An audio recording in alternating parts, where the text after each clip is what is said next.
Yes, Assalamu alaikum. Let us start the discussion of test number 3. Yes, this was our test number 3 of FAR1. Read the requirement. It says that prepare necessary general entries for the year ended the 30th of June 2014 and 15. General entries have to be made for 2 years. Yes, you have to prepare the format. Yes, you have to write this name. General entries for the year ended have to be written. Yes. Well, we have 3 types of things. Yes, there is an office building, a factory building, a warehouse. You have to take all 3 separately. You have to pay the workings of all 3. You also have to pay the general entries of all 3. During the year there was no addition and yes says deletion. It says neither deletion nor addition. Let's go yes, yes, yes, yes. Prepare necessary general entries for S on policy PQR transfer maximum possible amount from surplus to retained earnings on annual basis. We have discussed this, right? The surplus, as told by standard and this, standard said, you can transfer it on yearly basis i.e. systematic basis also. Yes, in retained earnings and at the time of disposal also, however, it is happening on yearly basis here. Yes, okay, yes.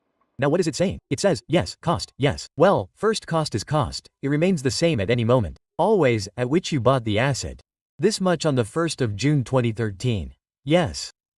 WDB, yes first.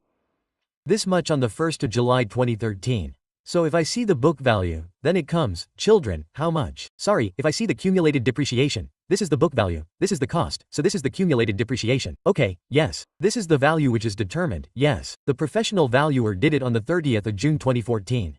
Now remember, revaluation is being done at the end of the year. Okay. After that, he has given the useful life, the original one for all 3. Remember, he has given the revised life in 2015. What is this, kids? Revised life in 2015.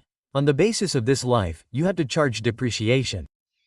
And in 14, you have to charge depreciation on normal basis and then you have to take revaluation on 14. Okay, so at the end. Okay. What is the cost? 6,000 accumulated depreciation is 500 rupees. This book value came to 5,500 on the 1st of July 2013 accordingly. Okay. Now kids, charge depreciation expense. You have to do it on normal basis. 6,000 minus residual value. So this divided by 12. You get a depreciation expense of 500 rupees. Okay.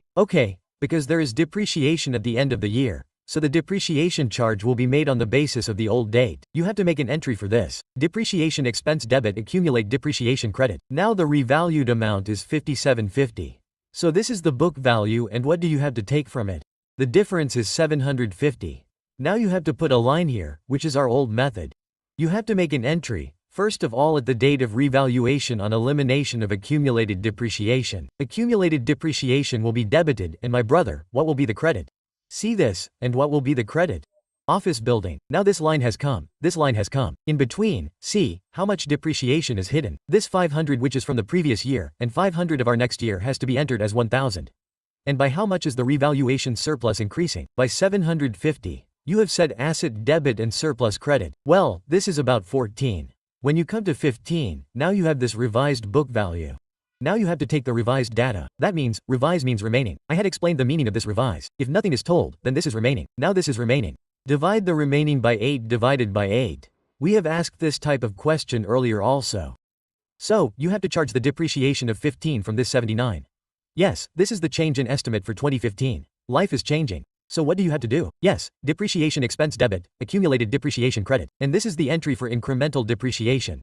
You have to say, a revaluation surplus debit and retained earnings 94 credit. These entries have been made for this. Yes, this one. Okay. Now you come to the second one, children. This is a building, children. Which building is this, my innocent friends? Factory building. Okay, this is the cost, sir. And this is cumulative depreciation. This is the book value. So, on a normal basis, you have made an entry for 4,400 minus 0 life, the original one, 10, its depreciation will be 440. Then the book value revalued amount is given. This is the loss. Okay, sir. Now what do you have to do? Yes, this is revaluation at the date of revaluation. You have to do 2 things. One is to eliminate the accumulated depreciation. Secondly, children, you have to incorporate the revaluation into the surplus or loss. Firstly, you have to make the entry of depreciation and then the entry of elimination from this 880. You have to say, what will be the accumulated depreciation? Debit it, children, see this and you have to credit the factory building. After that, there is loss. No one has read the surplus before. You have to say, factory building credit and where will the profit and loss go directly, children? This will be debited in the profit and loss. Next year comes to you. Now children, see, what do you have in the next year? Look, you have to listen to this very carefully. Now life is changing. This revised 1.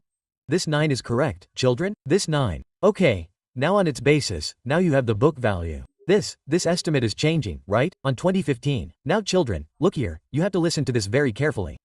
Now look, what do you have? Come here, come here. 3,320, 3,320 well, even if it had not changed, it would not have made any difference. 1 year would have been reduced, here only 9 would have come. He also revised 9. So we will divide by this. You will get depreciation expense. This entry has to be made at 15. Well, here it will reduce. This loss of yours is gradually reducing through reduced depreciation, but its entry is not made. No general entry. Okay. No general entry. Okay, children, come ahead. Come here. The third one is warehouse. This is the cost. This is the accumulated depreciation. This is the book value of 4,050 on this date. Okay children, now come here. 45000, this is its original. What? Useful life. You have to make an entry for this depreciation of 450. Depreciation expense debit accumulator depreciation credit.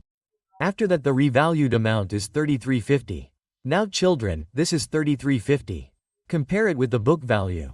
This is also a loss. Come here and put a line. See in between. At the date of revaluation, how much accumulated depreciation is there in the books? This one is 450 and this one. I am highlighting.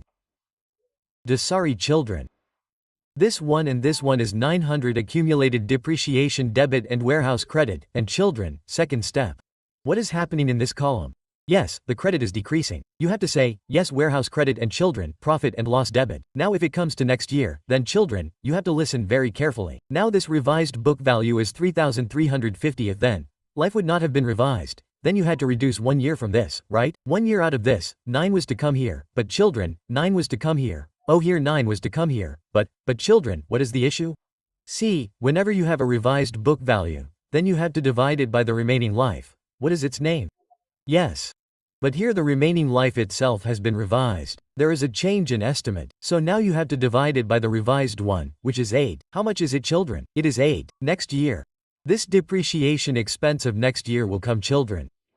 This is 49 depreciation expense debit accumulated depreciation credit. And children, this loss is getting reduced due to reduced depreciation, but there is no general entry for it. Hope you have understood these things. This was not so difficult. Yes, this was an easy question which was given to you. Yes, it is okay. Please allow me. Allah Hafiz. The session is with this. And the rest of it is called the session which I shared with you. It has numbering as well. There are marks or allocation as well. Look carefully. You will see that there are marks for each and everything, even if you have done the working wrong. For example, here I am giving you an example. We divided by 9 instead of 10 or by 9 instead of 8, it doesn't matter. 1/2 of your 5 marks will be deducted. You will get all the marks for the rest of the entries, so you have to do what you understand. Every procedure has marks. Okay, please allow me. Allah Hafiz.